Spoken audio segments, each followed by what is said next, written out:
নির্বাচনের ফলাফল বাতিল করুন, এই দুটো আসনের নতুন নির্বাচনের তফসিল ঘোষণা করুন। আমি হাতে ভোট দেইনি, নাতেই ভোট দিয়েছি। পার্লামেন্টে দাঁড়িয়ে সাহস থাকলে বলুন, এই সংস্কার না মানার অর্থ হলো গণভোটে নাতে ভোট দেওয়া। আপনি সেই নাতে ভোট দিয়েছেন, জাতির কাছে সেটা বলুন, তাহলে বুঝবো যে না আপনি ইমানদারির কাজ করেছেন, কোনো প্রতারণা করেননি।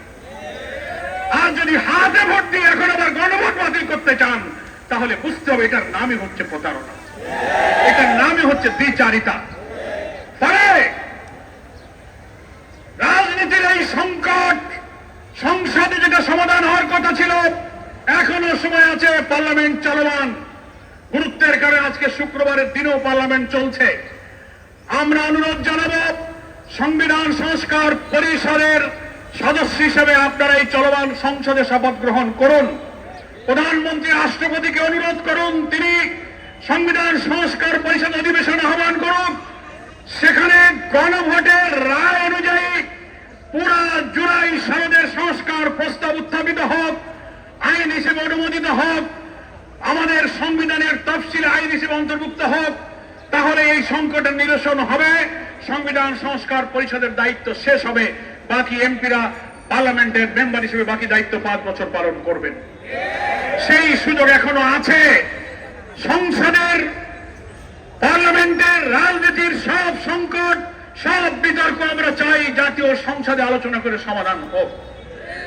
আমরা এই সংকটকে রাজপথে নিতে চাইনি, কিন্তু আপনি যখন আইন করে গণভোট বাতিল করেন, গুমের আইন বাতিল করেন, মানবাধিকার বাতিল করেন, রাষ্ট্রপতির আদেশ মানেন না, আমাদের আর কোন উপায় নেই।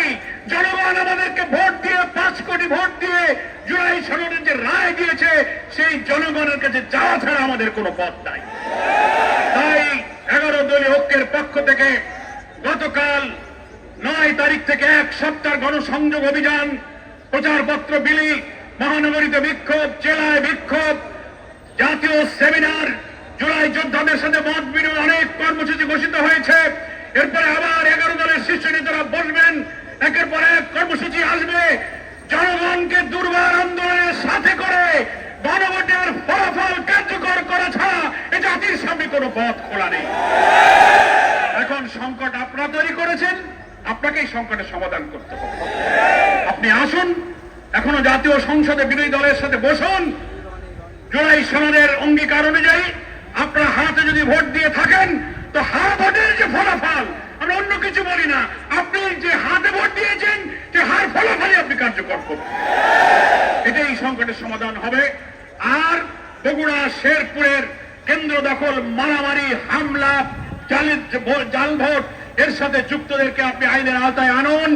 এই নির্বাচনের ফলাফল বাতিল করুন, এই দুটো আসনের নতুন নির্বাচনের তফসিল ঘোষণা করুন।